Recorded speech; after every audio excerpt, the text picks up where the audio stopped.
తస్మాత్ జాగ్రత్త అని చెప్తున్నాం. నీళ్ల విషయంలో నిజాయితీ ప్రదర్శించు, లేకపోతే తెలంగాణ ప్రజలు నిన్ను అదే నీళ్ళలో ముంచుతారు, జాగ్రత్త అని చెప్పి కూడా నేను ఈరోజు హెచ్చరిస్తా ఉన్నా. అసలు నువ్వు ఏం సాధించినావు? ఇవాళ మార్పు మార్పు మార్పు అంటావు. ఏం మార్పు తెచ్చినావు ఆయన? నువ్వు కేసీఆర్ ఆనవాళ్ళు లేకుండా చేస్తా, మార్పు తెస్తా అంటావు. ఏం మార్పు తెచ్చినావు? మార్పు ఏంటంటే నీళ్లు చంద్రబాబుకు, నిధులు రాహుల్ గాంధీకి, అపాయింట్మెంట్స్ మాత్రం తెలంగాణ ద్రోహులు ఆదిత్యనాథ్ దాస్ లాంటి వాళ్ళకు. ఇదే కదా నువ్వు తెచ్చిన మార్పు.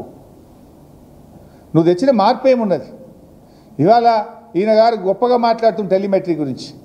అసలు ఇచ్చిన నీళ్ళు వాడుకునే తెలివి లేదు మీకు.